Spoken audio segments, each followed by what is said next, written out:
అయితే రవ్వ పొంగల్ చేస్తున్నాను. రవ్వ పొంగల్ అంటే గోధుమ రవ్వ కాదు, మనం బియ్యం రవ్వతోనే పెసరపప్పు కొంచెం కందిపప్పు వేసేసి రవ్వ పొంగలి చాలా చాలా బాగుంటుంది.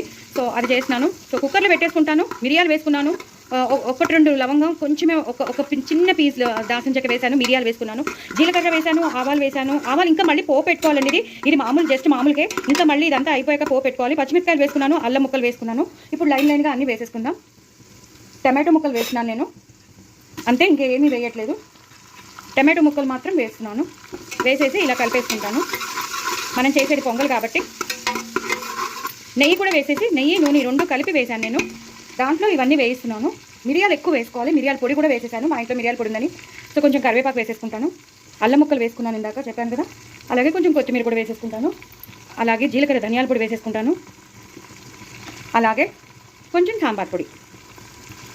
చాలా చాలా టేస్టీగా ఉంటుంది ఇలా వేసుకుంటే మాత్రం. మనం చేసుకున్న పొంగలి చాలా డిఫరెంట్గా చేసే పొంగలి అద్దరిపోతుంది.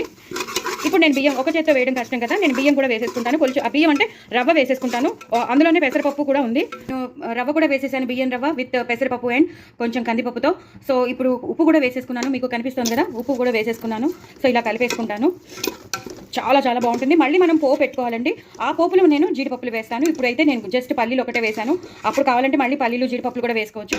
ఇప్పుడు చాలా మామూలుగా మనం పొంగల్ చేసేస్తున్నాం అనమాట. ఉడకడానికి పెట్టేశాను, వేయవలసినవన్నీ వేసేసాను. లాస్ట్లో ఇంకొంచెం ఒకసారి, లాస్ట్ అంటే ఉడకబెట్టేటప్పుడు మళ్ళీ ఇంకొకసారి కరివేపాకును కొత్తిమీర వేసేసి ఉడకబెట్టేద్దాం. ఇది బాగా మెత్తగా అయిపోతుంది. మెత్తగా అయిపోయాక అప్పుడు ఇంకొంచెం మనం వాటర్ పోసేసి పోపేసేసుకుందాం. మెత్తగా అయిపోయింది, మనకి ఎలాంటి కన్సిస్టెన్సీలో రావాలో అలా అయిపోయింది. నేను కొత్తిమీర కరివేపాకు వేసి ఇప్పుడు వేసేసుకున్నాను. ఇప్పుడు నేను పోపు వేసేస్తాను.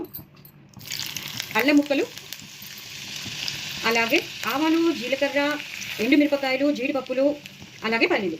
నేను చెప్పాను కదా వేస్తానని.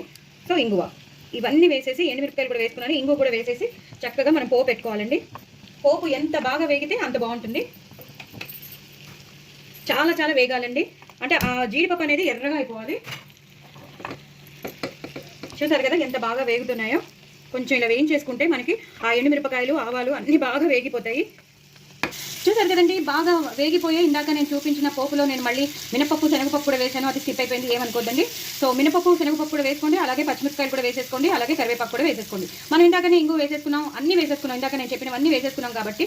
సో ఇప్పుడు నేనేం చేస్తానంటే ఇలా వేగిపోయిన పచ్చిమిరపకాయలు, కరివేపాకుని, ఈ పోపుని మెల్లిగా ఇందులోకి దింపేస్తాను. ఇందులోకి ఇలాగా దింపేసుకోవాలి. ఇలా దింపేసుకుని ఇలా కలిపేసుకోవాలండి. కలిపేసుకుని కంప్లీట్గా నెయ్యి వేసుకోవాలి. మనం చేసుకునేది పొంగల్ కాబట్టి నెయ్యి వేసుకోవాలి. నెయ్యి వేసేసుకుని మళ్ళీ లాస్ట్లో కరివేపాకు, అలాగే ఎక్కువ కొత్తిమీర వేసేసుకోవాలి. అయిపోయిందండి, మనం చేసుకున్న రవ్వ పొంగలి రెడీ అయిపోయింది. తింటారు మరి ఇంకెందుకు ఆలస్యం చేసుకోండి.